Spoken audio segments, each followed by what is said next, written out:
Today we're going to talk about the 8 most common injuries throughout military training pipelines and how to avoid them so that you do not get stuck in purgatory. The very first one is what we call the recruit crud, and this is basically just the fact that you're going to get sick.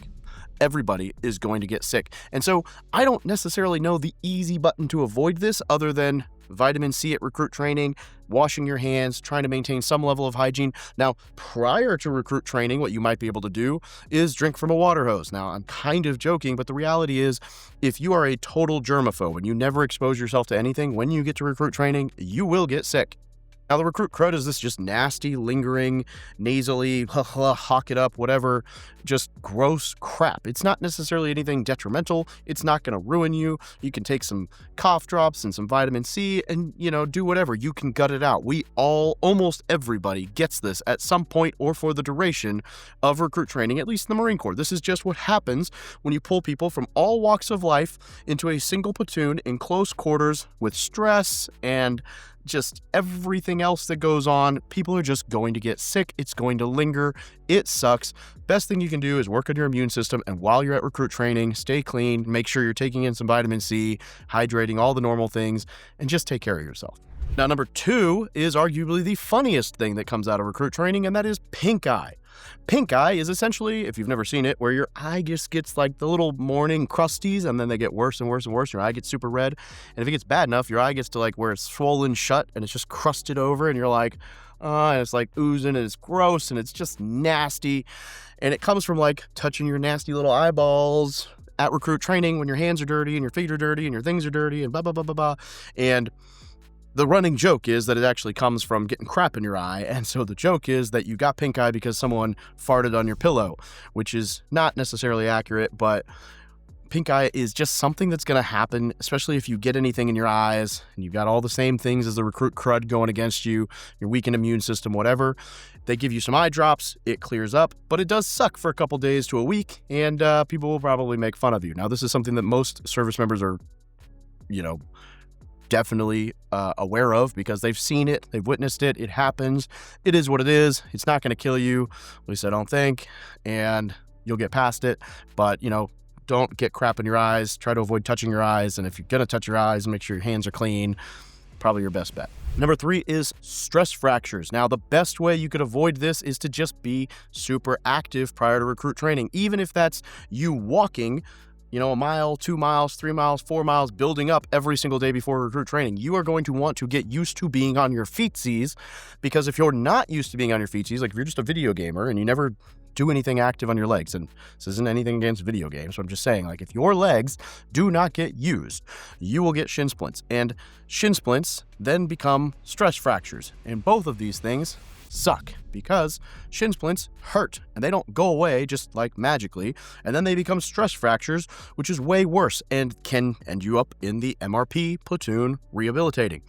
And these are just overuse injuries. So the best thing you can do is slowly build up a tolerance for your little legsies, shinsies, feetsies, so that you are set up for success.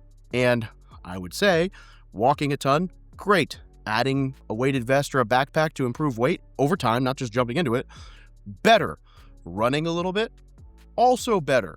Running a little bit, like doing a hike at a really fast pace that's almost a run, also good. But all of this, ease into it and don't do it to the point of pain, because that defeats the whole purpose if you're already giving yourself shin splints and stuff before you get to recruit training. But just work on your legs and their ability to withstand impact. That's all this is. Number 4 is foot care, which is arguably does mess with you at recruit training, especially on hikes, but especially if you get into the pipeline for infantry or airborne or ranger or SF or recon or SEAL or MARSOC or any of these specialty MOSs and jobs where you're going to be carrying a lot of weight and rucking. You are going to want to understand how to take care of your feet, i.e. what kind of socks to wear. If you should or could double sock, meaning like a slick sock layer, almost like a dress sock with like a wool sock over, so there's less friction. You're going to want to master and understand the idea of moleskin in case you start to get a hot spot so that you can keep it from getting worse, because I have seen some really nasty blisters over the time that I was in the military, and some of this stuff can absolutely debilitate you for at least a couple of days. I mean, it'll just wreck you. I've seen people where their entire heel was a blister and it just like peels off. I've seen toes obviously be full blisters. I've seen some really nasty stuff. And the biggest thing you can do here, the right socks, and they fit the right way and they're on the right way and your shoes are tight, all of that's great. When you stop to change your, on a hike, they'll have you stop to change your socks, actually change your socks, right? Because that's important for the blister side here. Understanding moleskin. If you start to have a hot spot, don't be too proud to say something. Get a little moleskin. And basically with moleskin, you essentially take the moleskin, the size of whatever that blister or hot spot is, and then you cut the middle out. And so it's like a layer, like a little donut that goes around and kind of just eases the amount of friction because you're taking a little bit off of what could happen, what could rub, right? And so the whole idea here is just to stop the rubbing and taking care of your feet, powder, socks, changing socks, moleskin, drying your feet out whenever you guys get a moment to stop.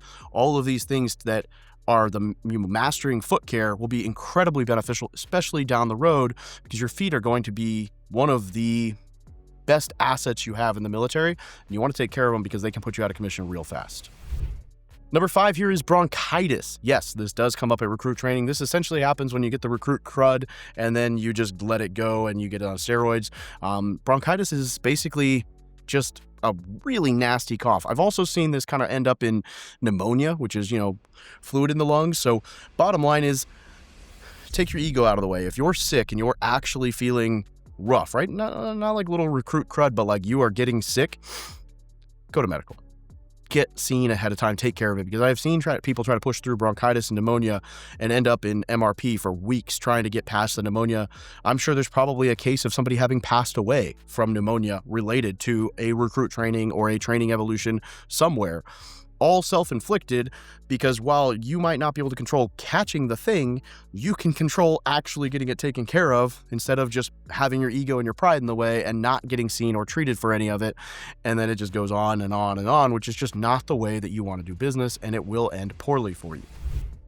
Number 6 is knee injuries, and this kind of falls in with the stress fractures and the overuse side. There is a lot of that, especially like sore IT bands, which is because you didn't train enough, so now you get overuse injuries.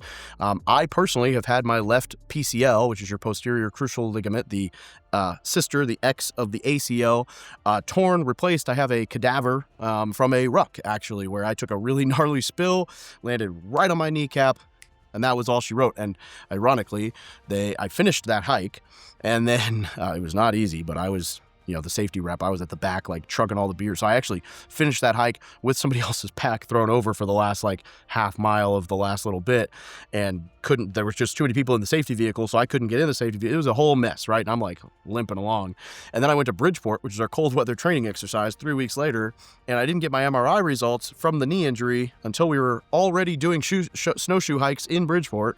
And turns out my PCL was torn. I couldn't do any more hikes, and I'd been hiking on what turned out to need full surgery and a cadaver to replace my PCL because it was just gone.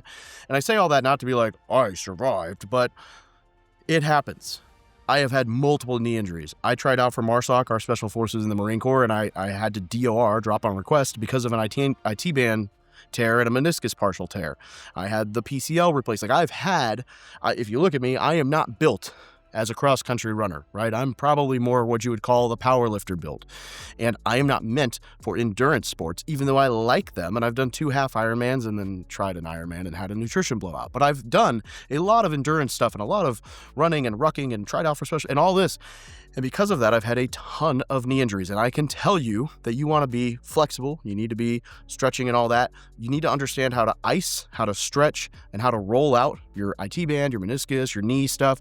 And you need to be able to slowly work into that use so that you don't get overuse injuries. Most knee injuries, with the exception of the acute, you turned too fast, you landed wrong and you snapped something, most are overuse, undertrained, understretched, and you don't understand how to take care of it. So rest, ice, compression, elevation, all of those things, stretching, range of motion and flexibility and movement are all incredibly valuable here, but take care of your knees.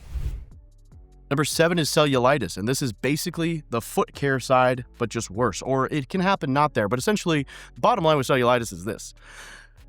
You need to stay clean.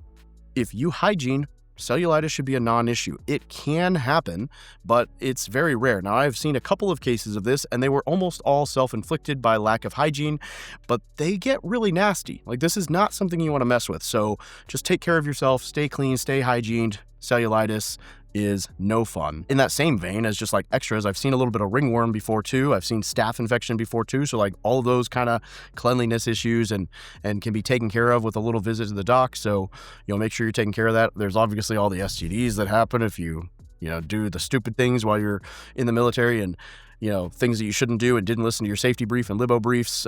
So, take care of all that. You don't want any of those things.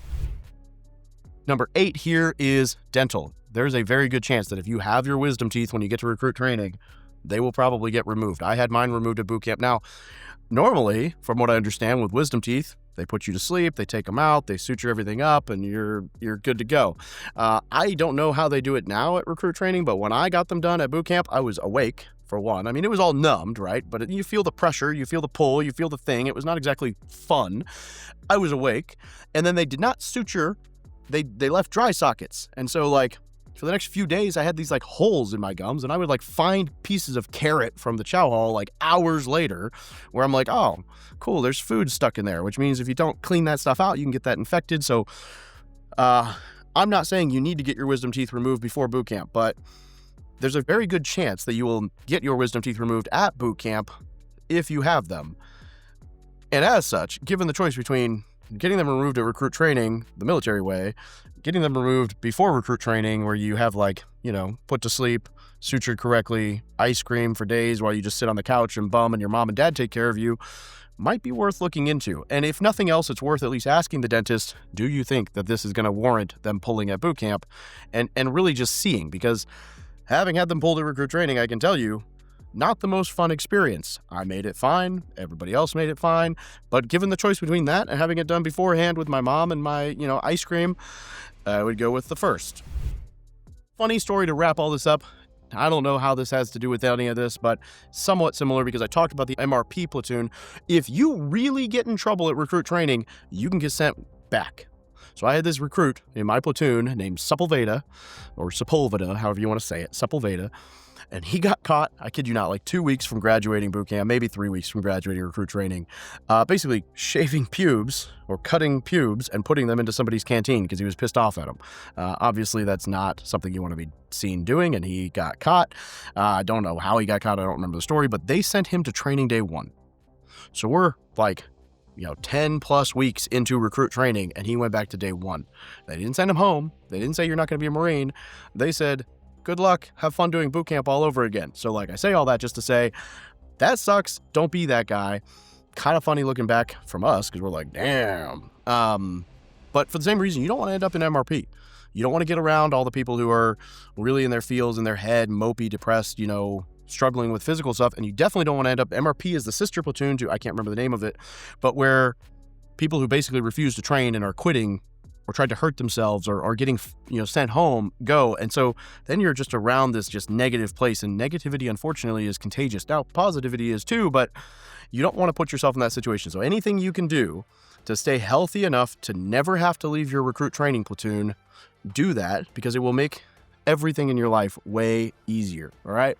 So I hope this helped you out. If you haven't done so yet, scan the QR code right here and download a free copy of my book, The No BS Guide to Military Life. It's everything I wish I'd known when I first joined the military. It'll point you in the right direction for resources. And when that time comes down the road, when you're serving and you want to take your life to the next level via investing, military benefits, real estate, finances, VA loan, whatever, that's what we're here for. So make sure you're subscribed. We'll talk to you then.